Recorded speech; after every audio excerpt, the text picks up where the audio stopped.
My father looked across the dining room table at me, his eldest daughter, 34 years old, sitting in the chair I had sat in since I was 6, and he said, in front of 11 members of our family, including my grandmother who was 81 and hard of hearing and still understood every word, "Nadia, nobody at this table is going to pretend you've made something of yourself.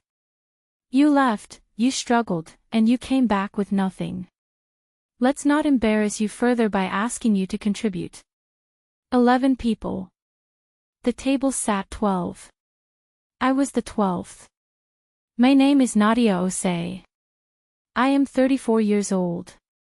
This is the story of how my family scheduled a meeting to divide my grandfather's estate without telling me the real agenda, and how, when I arrived by helicopter to that meeting, the entire shape of their plan collapsed in under 4 minutes. I won't tell you everything yet. But I will tell you that by the time I left that house, my father had not said a single word for 47 minutes. And that the thing he had assumed about my life, the thing all of them had assumed, had been wrong for 3 years. If any part of this story feels familiar to you, I want to know. Stay with me. What you hear over the next few minutes may change how you see certain silences in your own life, and I'd be grateful if you followed along so you don't miss what comes next. The house on Elmore Drive in Decatur, Georgia was not a large house. It had 4 bedrooms, 2.5 bathrooms, a kitchen that smelled permanently of bay leaf and bleach, and a dining room table that my grandfather, Emmanuel Osei Sr., had built by hand from red oak sometime in the late 1970s. That table was the center of everything. Birthday dinners. Arguments. Thanksgiving. The 2 times my parents almost divorced. The 1 time they did. My grandfather Emmanuel, Papa, we called him, was a man who had emigrated from Ghana in 1971 with $40, a mechanical engineering degree from the University of Science and Technology in Kumasi, and a discipline so completed bordered on severity. He built a contracting business from nothing. By the time he retired in 2009, Emmanuel Osei Sr. Contracting had completed over $14 million in residential and commercial work across the metro Atlanta area. He owned 3 rental properties outright. He had $610,000 in a brokerage account he managed himself. He had given each of his 3 children, my father Kwame, my uncle Desmond, and my aunt Abina, a down payment on a home when they turned 30. Papa was not soft. But he was fair. He kept records of everything, every dollar lent, every favor given, every promise made, in a leather ledger that he stored in the top drawer of his mahogany desk. I know about the ledger because he showed it to me when I was 19, the summer I worked for him after my first year of college. He said, "Nadia, the people who trust you will trust you more when you write things down. The people who don't trust you will use the absence of paperwork to bury you." I thought about that line a great deal in the years that followed. My father, Kwame Osei, was Papa's oldest son and the one who had most benefited from his father's discipline without, in my estimation, absorbing much of it. Kwame was charming in the way that men who've never been seriously tested tend to be charming, effortlessly, and at someone else's expense. He worked for 22 years as a regional sales manager for a mid-size logistics company, made a comfortable salary, drove a car that was slightly too expensive for his income, and operated on the assumption that being Emmanuel Osei's son was a form of permanent credit.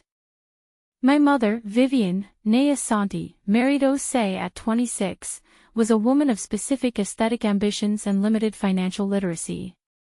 She taught elementary school for 14 years, then stopped when my younger brother Marcus was born.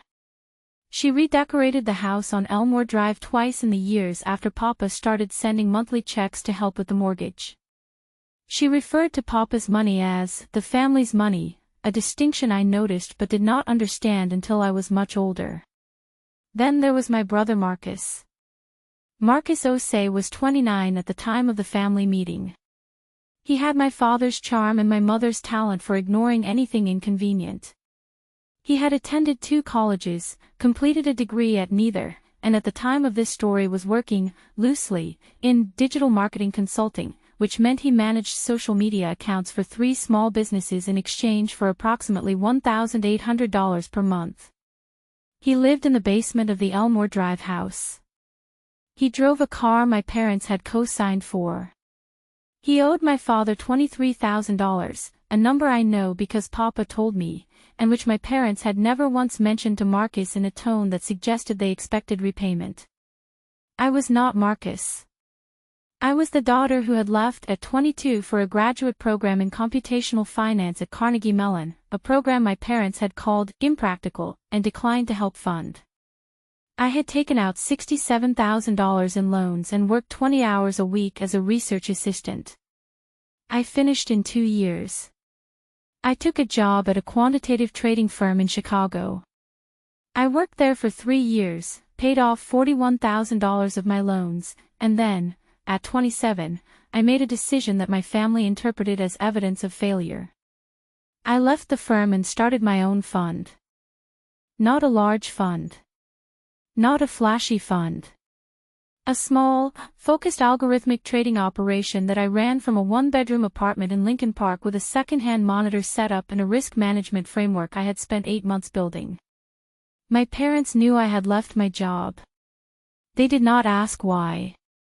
My mother said, in a phone call that spring, "Nadia, your brother has been talking about starting a business for 2 years. At least he's realistic about needing support." I did not respond to that directly. I said I was fine. I said I would call on Sunday. I didn't fully understand, yet, what they had decided about my life. But the picture was assembling itself quietly, and I was going to understand it very soon. That was the first time I should have paid closer attention. I filed it away instead. The first scene I need to tell you about took place at Easter dinner, 2 years before the family meeting.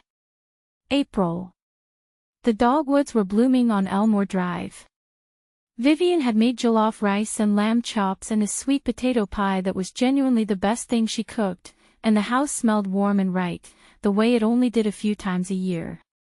There were 9 of us at the table that night, my parents, my brother Marcus, my Aunt Abina and her husband Jerome, their 2 teenage sons, my grandmother Nana Alma, and me.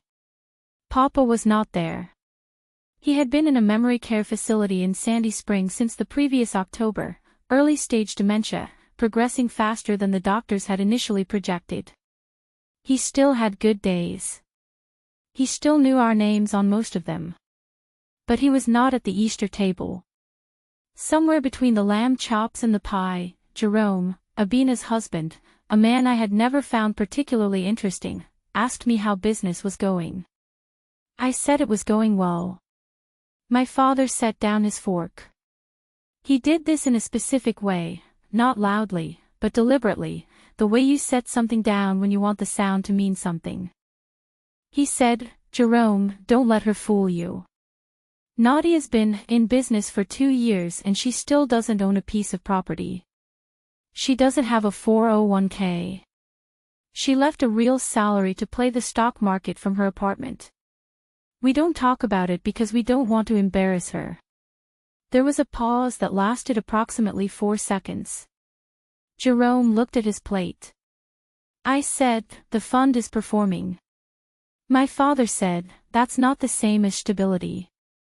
My Aunt Abina said nothing. My mother refilled her glass of ginger beer. Marcus reached for the pie. I finished my dinner. I helped clear the plates. I drove back to the airport the next morning and flew home to Chicago. I did not call the following Sunday.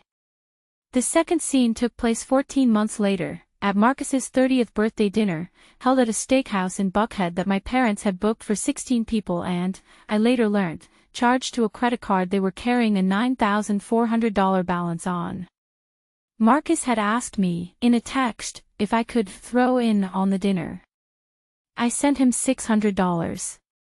He sent back a thumbs-up emoji. At the dinner, my father gave a toast. He spoke about Marcus's resilience, his creative spirit, his potential that is only just beginning to show itself. He said Marcus reminded him of his own father, a man who built something real from the ground up. Then he looked at me, at the far end of the table, and said, "Nadia has always been the one who went her own way. We respect that. Even when it doesn't quite work out." 14 people laughed, lightly, in the way people laugh at something they aren't sure is a joke. I raised my glass with everyone else. I smiled. I ate my steak. I want you to understand something about that smile. It was not resignation. It was not weakness. It was a decision, quiet and complete, that I was not going to perform my dignity for a room that had already decided what I was worth. My composure in those moments was not endurance. It was accounting. The third scene, a phone call, 11 months before the family meeting. Papa had a bad week. The facility called my father. My father called me, and in that call, ostensibly about logistics, about who would visit when, about whether to adjust Papa's medication plan, my father said something I have thought about nearly every day since. He said, "Nadia, I'm going to be honest with you. When the time comes, we're going to need to handle the estate carefully. Papa has 3 properties and a substantial account. And I need to know that the people involved in those decisions are stable. Financially stable. Grounded. I can't be worrying about someone making impulsive choices with what he worked for." I asked him what he meant by impulsive choices. He said, "You know what I mean." I said, "Say it plainly, Dad." He said, "You chose risk over security. That's your right. But it disqualifies you from certain conversations."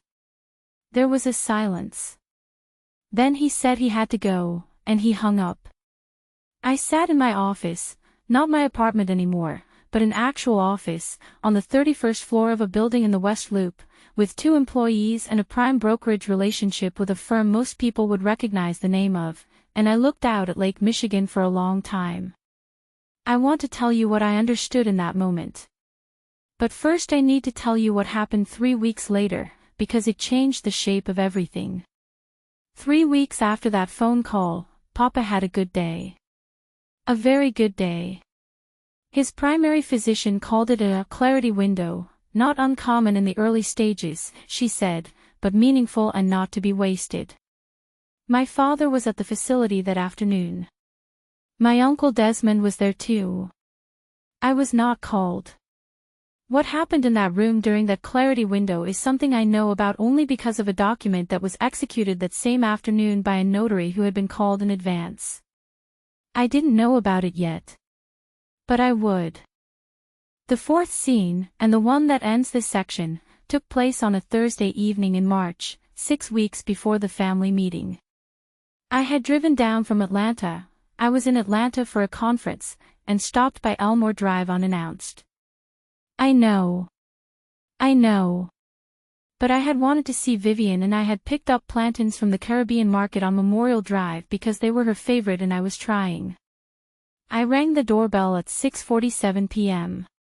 Marcus answered. He said, "Oh. Hey." From somewhere inside, my mother's voice, "Who is it?" Marcus said, "Nadia." A pause.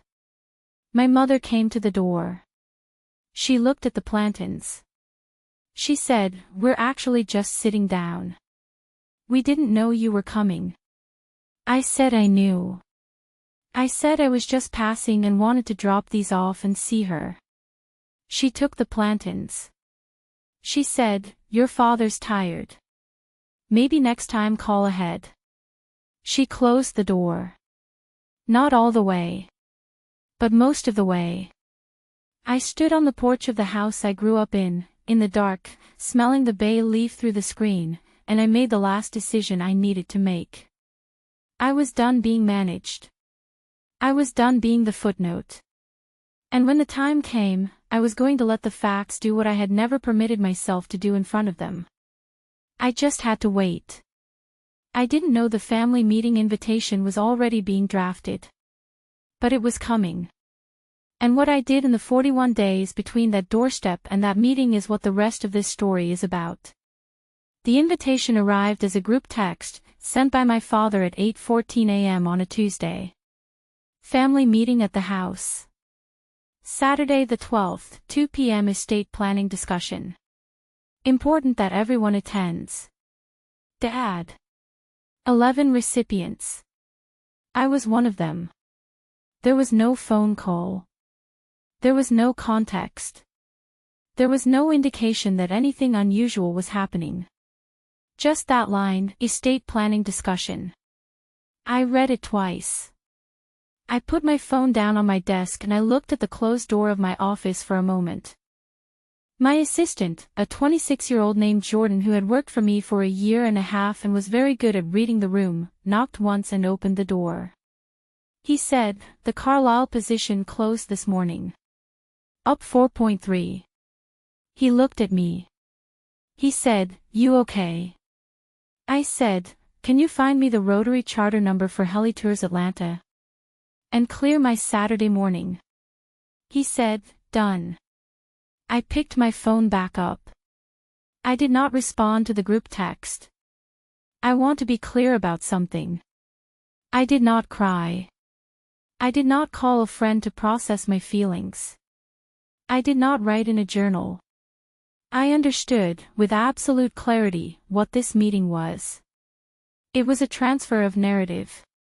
It was the moment my family intended to make official what they had been saying in rooms I wasn't in for years, that I was the one who hadn't made it, the one who needed to be handled carefully, the one whose instability made her unfit for the table where the real decisions were made.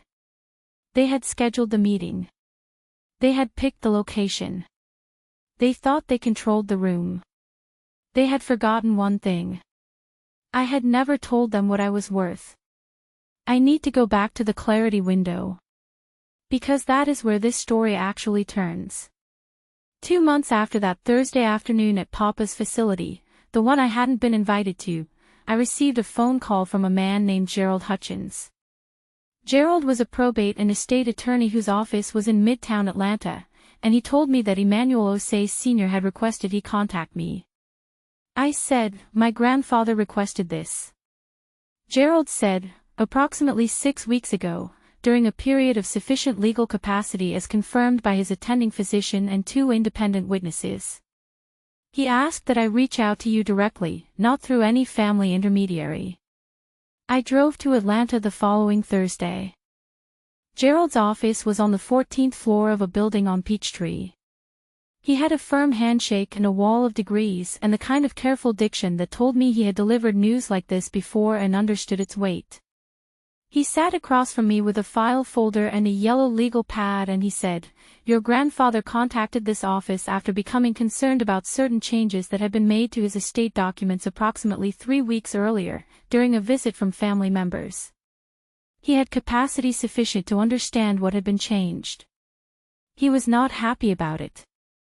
The document executed during the clarity window, the one I hadn't been told about, was a codicil to my grandfather's will.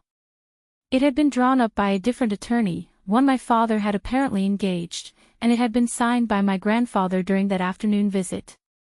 The codicil reduced my share of the estate, which in the original will have been equal to my father's and uncle's and aunt's shares, to a nominal bequest of $10,000. The language cited a financial instability and demonstrated inability to manage inherited assets responsibly. I looked at that language for a long time. Gerald said, "Your grandfather, in his subsequent clarity window, made clear to this office that he did not understand the full implications of what he had signed. He believed he was signing an update to his healthcare proxy. He also made clear that the characterization of you in that document is, in his words, and I'm quoting directly from notes taken during our meeting, a lie my son told to paper while my mind was soft." I asked Gerald what options I had. He spent the next 90 minutes explaining them to me. Over the following 32 days, I assembled a file. Not out of anger. Out of precision.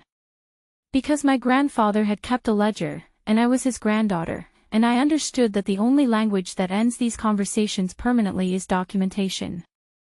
The file contained the following. First, audited financial statements for Osei Capital Management LLC, that was my fund, for the 3 fiscal years since its founding. The fund had returned 34.2% in year 1, 29.8% in year 2, and 41.6% in year 3, net of fees. The fund's assets under management at the time of the family meeting were $47.3 million. I had not mentioned this to my family. Not once. Second, a certified letter from Gerald Hutchins's office outlining the legal vulnerabilities in the codicil, including the attending physician's documented assessment that my grandfather had shown signs of confusion during the window in which the document was executed and had specifically asked, twice, what he was signing. Third, a personal letter from my grandfather, dictated to Gerald and signed during the second clarity window, addressed to the family. I will not read its full contents here. But I will tell you that it began, I built what I built so that no one in this family would ever be able to use money as a weapon against another member of it. I did not succeed. I am sorry. Fourth, bank statements, brokerage statements, property records. Not mine. My father's. Which Gerald had obtained through the estate discovery process. Kwame Osei had borrowed $43,000 from the estate account over 3 years, in increments small enough to avoid flagging, through a joint account he shared with my grandfather that had been set up for household expenses. The borrowed amount had never been repaid. There was no documentation of it as a loan. There was no acknowledgement of it at all. My father, who had spent years calling me a financial risk, had quietly borrowed $43,000 from his aging father's account and told no one. I did not feel triumphant when I saw those statements. I felt a kind of cold, clarifying grief. Because it meant everything I had suspected was not anxiety or sensitivity. It was accurate. There was one more piece, and it was the one I had not expected. My grandmother, Nana Amma, 81 years old, hard of hearing, and the woman my father had once described to me as, not really with it anymore, called me 3 days before the family meeting on the landline she still kept on her nightstand. She said, Nadia. I said, Nana. She said, your father has been telling people you are struggling. I need you to know I don't believe him. I never have. She paused. She said, your grandfather told me about the fund. A long time ago. He called me from the facility on a good day and he told me.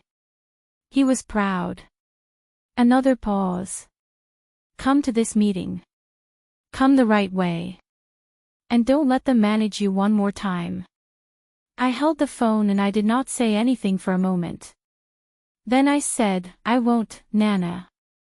She said, good. Wear something nice. I booked the helicopter the next morning. Let me tell you about Saturday the 12th. I arranged the helicopter through a charter service I had used twice before for client transportation. The pilot was a woman named Christine, 43 years old, former Army aviator, who had exactly the temperament you want in someone flying you into a family reckoning, calm, professional, and entirely unbothered by the unusual nature of the request. The landing coordinates were the open lot behind the Community Recreation Center on Elmore Drive, 3 houses down from my parents' home. I had cleared this 2 days earlier with the Recreation Center's director, a patient man named Al, who asked only that I not land in the flower beds.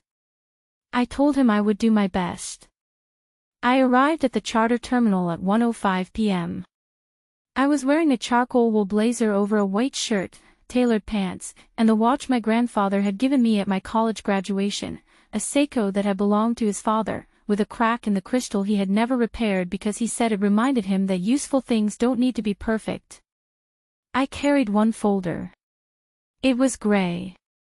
It held everything. The meeting had been called for 2 p.m. I know from my Aunt Abina, who told me later, with an expression I will describe in a moment, that by 1:45 p.m., 11 family members were seated around the red oak table. My father was at the head. My mother was beside him. Marcus was there. Abina and Jerome.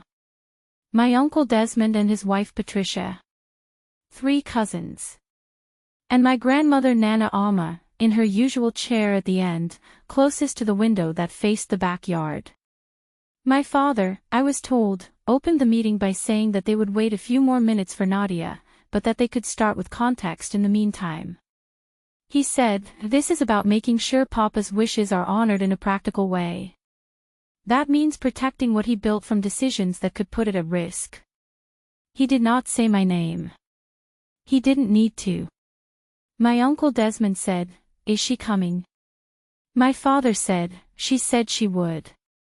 At 1:58 p.m., Christine brought the helicopter over the tree line on the east side of Elmore Drive. I was told the sound reached the house approximately 45 seconds before we touched down.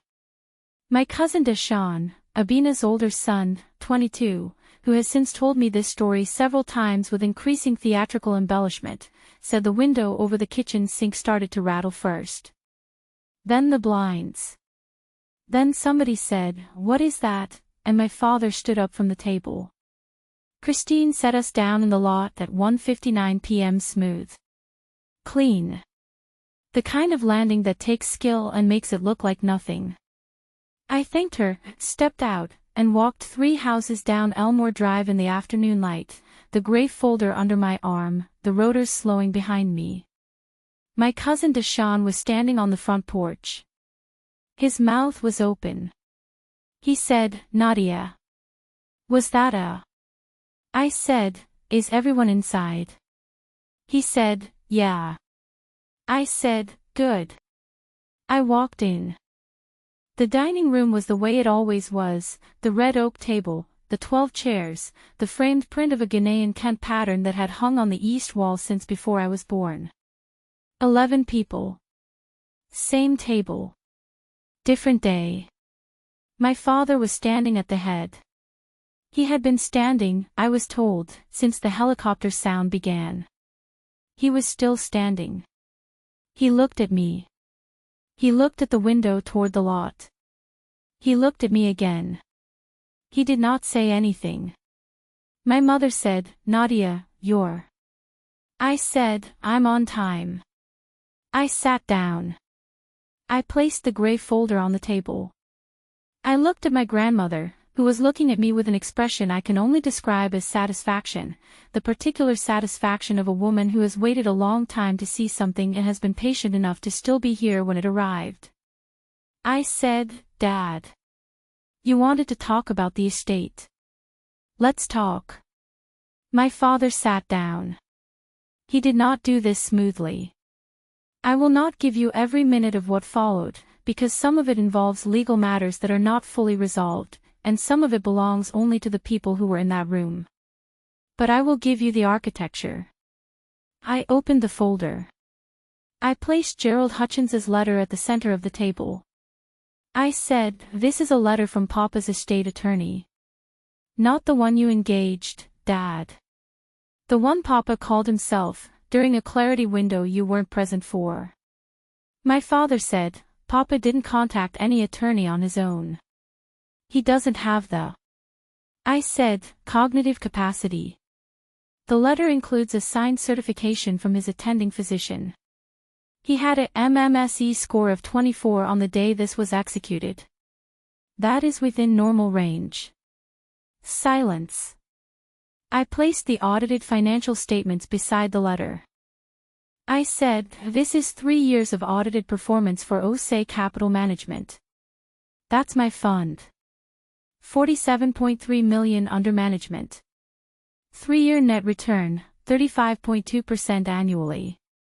I didn't tell you because you didn't ask, and because I had decided that what I was building was mine to build without your commentary." Marcus said, 47. I said, million. Yes. My father's face did something I had never seen it do. It did not collapse. It did not flush. It went still. Profoundly, utterly still, in the way that faces go still when the story they have been telling themselves about a person has just been removed from them without warning. He did not say anything for a long time. I counted. It was 47 minutes before he spoke again, and when he did, what he said was not an apology and not an explanation. It was smaller than either. He said, I didn't know. I said, I know you didn't. Then I placed the bank statements in front of him. The ones with the $43,000. He looked at them. I said, I'm not here to destroy you. I'm here to be accurate. There's a difference. My grandmother said, from her end of the table, in a voice that was quiet and absolute, there is a difference. We should all be clear on that. Gerald Hutchins joined us by phone at 3:15 p.m. He walked the table through the legal status of the codicil, the challenge we were prepared to file, and the option, which he had already drafted, for the family to reach a resolution through a structured mediation process rather than probate court. My uncle Desmond, who had been quiet through most of this, said, Kwame. He looked at my father. He said just that one word. My Aunt Abina cried. Not dramatically. She sat very still and cried in a way that looked like relief. My father's physical reaction to the bank statements, that single moment, was the one I will describe here. He put both hands flat on the red oak table, the one his father had built, and he looked at his own hands for a long time. That was all. That was enough. I said, when the room had settled, I came home today because Papa asked me to. Because Nana asked me to. And because I decided that the version of me this family had agreed on was not one I was willing to ratify by my absence. I am not poor.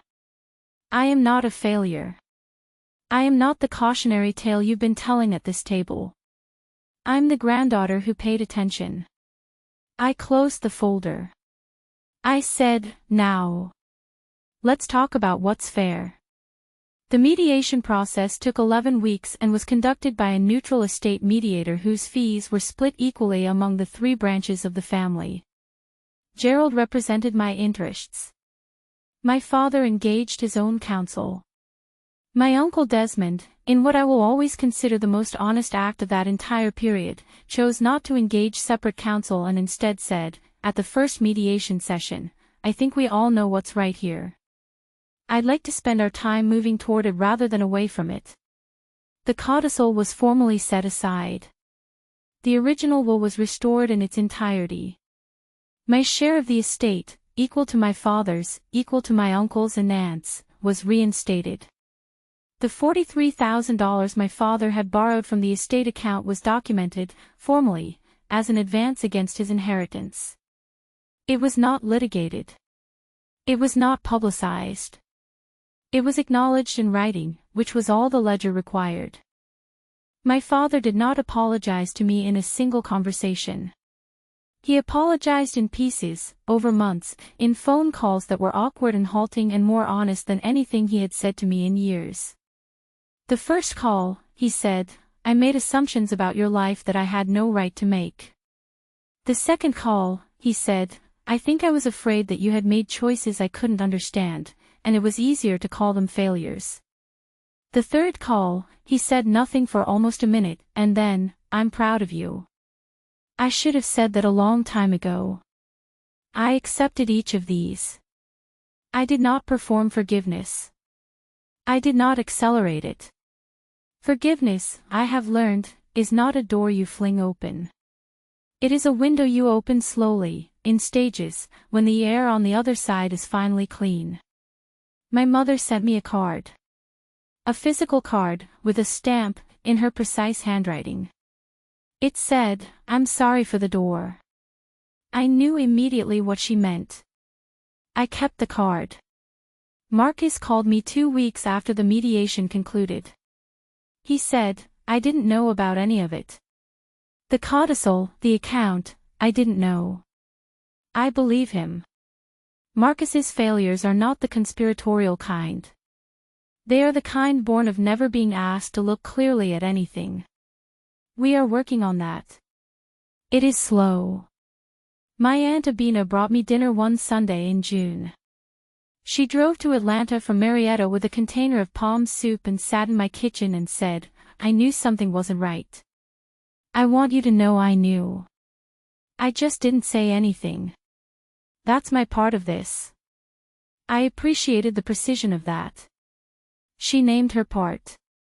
She didn't minimize it or inflate it. I respected it. Jerome said nothing. I do not expect him to. Jerome is the kind of person who attaches himself to the prevailing narrative in a room and would not know how to walk that back without revealing that he had no conviction to begin with. I do not need his apology. I barely registered his presence at the table. My cousin Deshawn texts me memes now. This is his love language and I receive it as such. Papa passed away 14 months after the family meeting, on a Tuesday morning in October, with my grandmother and my uncle Desmond and me at his bedside. He had good days and hard days in that last stretch.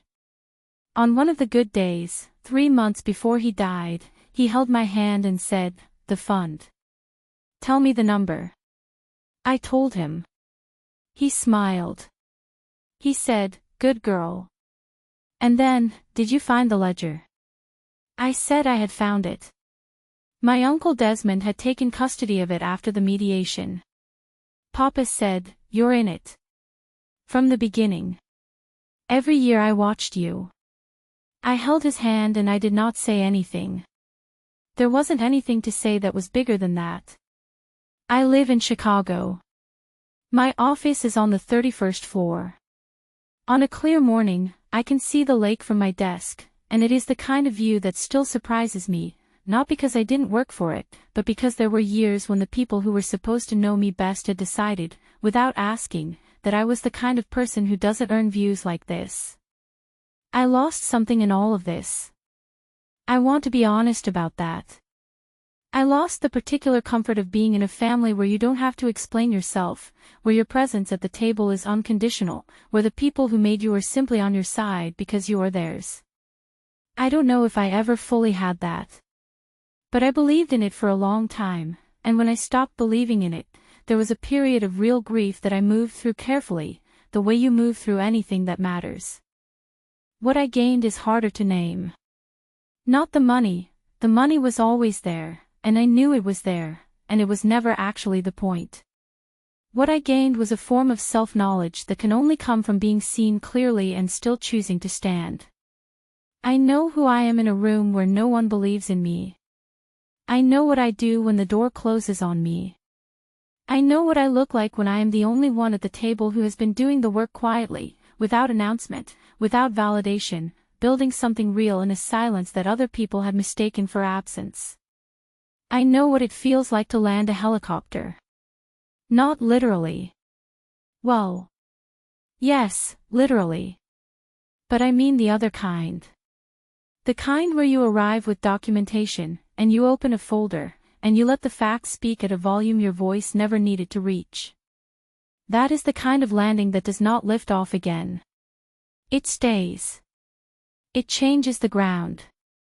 My grandfather's ledger is in my office now. My uncle Desmond gave it to me after the estate was settled. I keep it on the corner of my desk, beside the cracked crystal Seiko, where I can see both of them every morning. The ledger is nearly full.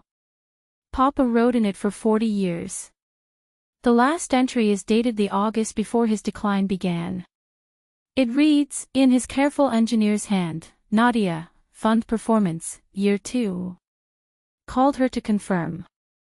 She is building the right way. He wrote that and then he closed the ledger and put it in the drawer. He knew. He always knew. If this story stayed with you, you're not alone in that, and I'd be glad to have you follow along, because there's more to tell. Leave me your thoughts below. Some of you are sitting across from your own red oak tables right now, and I'd like to know what you're carrying. I am 34 years old. I am Emmanuel Osei's granddaughter. I run a fund that manages $47.3 million. I arrived at my own family meeting in a helicopter. And the only thing I was ever guilty of was building quietly, in the direction no one was watching. That is who I am.